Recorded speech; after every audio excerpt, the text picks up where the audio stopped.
Good morning सब लोगों को एक नए ब्लॉग में। आज सैटरडे है और छुट्टी का दिन है, तो मैंने सोचा एक आप लोगों के लिए एक अच्छा सा ब्लॉग बनाया जाए।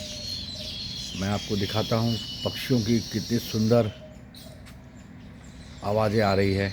आपको शायद सुनाई भी दे रही होगी। मेरे घर का वीडियो है जहाँ मैं रहता हूँ। एक बार देखिए, आपको बताता हूँ मैं। ये देखिए, बहुत सुंदर आवाज़ आ रही है यहाँ पर। यहाँ बच्चों के खेलने के लिए छोटे छोटे झूले रखे हुए हैं। जो बच्चे 3 से 4 साल के होते हैं, 5 साल के, वो आराम से यहाँ खेल सकते हैं। इतने प्यारे लग रहे हैं। खूब हरियाली चारों तरफ। अलग अलग तरह के पक्षी हैं जो मैं देखे भी नहीं कहीं। तो ये देखिए, एक झूला यहाँ पे भी है, 2 है। हाँ, ये खेलने के लिए बचपन में हम बहुत खेला करते थे ऐसे झूलों पे, खास करके इन पे। ये देखिए, और यहाँ देखिए बहुत सुंदर चिड़िया लोगों ने इतना प्यारा घोंसला बनाया हुआ है। ये देखिए, इतनी अच्छी तरह से बनाया है। कितनी भी हवा आ जाए ये कभी नहीं टूटेंगे, कितनी भी आंधी आ जाए। आपको दिख रहा होगा। वाह, बहुत बढ़िया। और यहाँ पर बढ़िया से फूल भी खिले हुए हैं। मैं आपको दिखाता हूँ। इनको देख के ही मन में इतनी शांति मिल जाती है। ये देखिए, चिड़ियों की आवाज़ खूब सारी गूंज रही। इस पेड़ पे कितने सारे हैं। हमें पक्षी का नाम नहीं पता, लेकिन इनका घोंसला बनाने का जो तरीका है बहुत ही सुंदर है। ये जामुन का पेड़ है। फ़िलहाल जामुन नहीं है इसमें, लेकिन आएंगे। ये देखिए, मैं जब भी फ्री होता हूँ, छुट्टियाँ होती हैं, जब सैटरडे संडे, मैं और मेरी वाइफ यहाँ आ जाते हैं। और ऐसा लगता है कि किसी रिज़ॉर्ट में आके बैठे हुए हैं। मैंने कुछ समय पहले आपको वीडियो शेयर किया था कुंभलगढ़ का। वहाँ भी इस तरह का माहौल था। आज तो बादल भी लग रहे हैं। उम्मीद करते हैं कि कुछ दिनों में बारिश भी आएगी। बहुत ही प्यारा मौसम, हवा बहुत अच्छी चल रही है। शाम के समय यहाँ लोग चारों तरफ ऐसे वॉक करते हैं, गार्डन में बैठते हैं, बातें करते हैं। और यहाँ बहुत सारे बच्चे खेल रहे होते हैं। मेरा यही मानना है कि जब भी मौका मिले ऐसे पलों को कैप्चर कीजिए। और मैं ज़रूर करूँगा आप लोगों के साथ, आप लोगों को दिखाने के लिए, ताकि जो लोग इस तरह के माहौल में नहीं रह पाते हैं किसी भी कारणवश, सिटी के बीच में फंसे रहते हैं, फ्लैटों में रहते हैं, और तो उन्हें कभी कभार वीकेंड पे जाना होता है यहाँ वहाँ, तो हमारा ऐसा मानना है कि उसे आना चाहिए इस जगहों पे। बहुत ही प्यारा लग रहा है, चारों तरफ हरियाली, बहुत प्यारा। पूरे हफ्ते आप काम करो और इस तरह से 1-2 दिन के लिए अपने शांत वातावरण में आते हो तो 2 फ़ायदे होते हैं। एक, मुझे ऐसा लगता है कि आप वापस रिचार्ज होके फिर से मंडे ऑफिस जाते हो। और फ्रेश माइंड जाने से 2 फ़ायदे होते हैं। हमारा तो भला होता ही होता है और हमारी कंपनी का भी होता है। और कंपनी का ग्रो होगा तो हमारा भी ग्रो होगा। तो मैं खास करके इसी पॉजिटिव थॉट से हमेशा अपनी कंपनी में जाता हूँ कि भगवान हम सब के ऊपर कृपा बनाए रखे, हमारी कंपनी का बहुत अच्छा ग्रो हो, हमारे एम्प्लॉय को भी उस हिसाब से ग्रोथ मिले। तो वो तभी हो पाएगा जब आप मेंटली रिलैक्स होंगे। हमारी कंपनी का कल्चर अगर बताया जाए तो बहुत अच्छा है। वहाँ लोगों को बहुत ही रिस्पेक्टफुल से बात की जाती है, एक फैमिली के जैसा रखा जाता है। साथ में हमारी जिम्मेदारी भी बनती है कि हम उनको 100% अपना रिजल्ट दें और कंपनी आगे बढ़े। जब कंपनी कोई भी ऑर्गेनाइजेशन आगे बढ़ती है तो उसका बेनिफिट एम्प्लॉय को भी होता है। कुछ एम्प्लॉय हमने देखे ऐसे कि ऑर्गेनाइजेशन में काम करते हैं, still they are not satisfy. Reasons होंगे बहुत सारे, हमारे भी हो सकते हैं कुछ ना कुछ रीजन्स, लेकिन उन रीजन्स को सॉल्व किया जा सकता है। ये मैंने अपने 25-26 साल के कैरियर में सीखा कि अगर कोई प्रॉब्लम आती है तो उसको छुपाना नहीं है, आपको उन लोगों के साथ में डिस्कस करना है जो लोग आपसे ज़्यादा एक्सपीरियंस हो। और आजकल की जनरेशन जो है, नई जनरेशन, उनके पास बहुत अच्छे आइडिया होते हैं।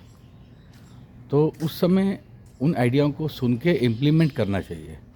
और ऐसा मेरा मानना है कि ये जो नई जनरेशन आ रही है वो बहुत ही समझी हुई, सुलझी हुई है। और हमें जो पुराने लोग हैं, जो एक्सपीरियंस लोग हैं, उनको मौका देना चाहिए। तो एक अच्छा माहौल जब रहता है तो उसके दो फ़ायदे होते हैं कि आप सैटरडे संडे का वेट नहीं करते, आपको एवरीडे संडे लगता है। तो मेरा ऐसा मानना है। अब मैं कितना सही हूँ मुझे नहीं मालूम, लेकिन मैं अपना पर्सनल व्यू आपसे शेयर कर रहा हूँ कि आपका माहौल इतना अच्छा होना चाहिए ऑफिस का कि आपको घर से ज़्यादा ऑफिस में मज़ा आए। और वो कहीं ना कहीं आप सबके हाथ में होता है।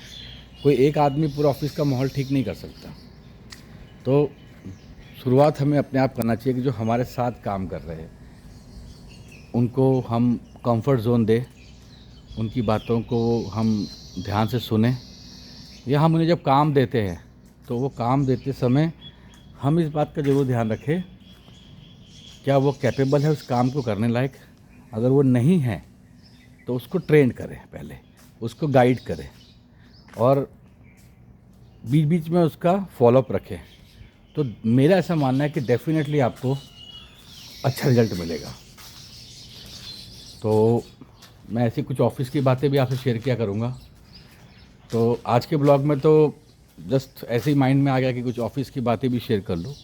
कुछ ऐसा प्लान नहीं था, बट हम मोरल ऑफ द स्टोरी में सबको यही कहना चाहता हूँ कि खुश रहो, दूसरों को भी खुश रखो और जितना बन सके अपने काम में, चाहे वो कोई भी काम हो, आपका पर्सनल काम हो, आपका ऑफिशियल काम हो, उस पर अपना 100% आप दीजिए तो रिज़ल्ट बहुत अच्छा आता है। कैसे कि अगर हम पॉजिटिव थॉट से बड़ी चीज़ शुरुआत करते हैं तो ये जो प्रकृति होती है, ये जो नेचर होता है, ये कहीं ना कहीं आपको सपोर्ट करता है।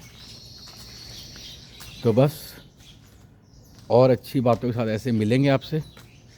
आज का ब्लॉग मैं यहीं समाप्त करता हूँ। कुछ और नया नज़र में आएगा तो शेयर करूँगा आपके साथ। तब तक के लिए आप सबको बहुत ही पर्सनल लेवल पे आप सब खुश रहे, सबको खुश रखे और जब जब मौका मिले अपने लिए समय निकालिए, अपने परिवार के लिए निकालिए और हमेशा अपने जो भी ऑर्गेनाइजेशन में आप काम कर रहे हो उसके ग्रोथ के लिए अंदर से फीलिंग होना चाहिए कि वो बढ़े। बहुत से लोग व्यूअर्स मेरे अभी देख के इस बोलेंगे कि सर ये बोलना आसान है लेकिन ऐसा ग्राउंड पे होता नहीं है।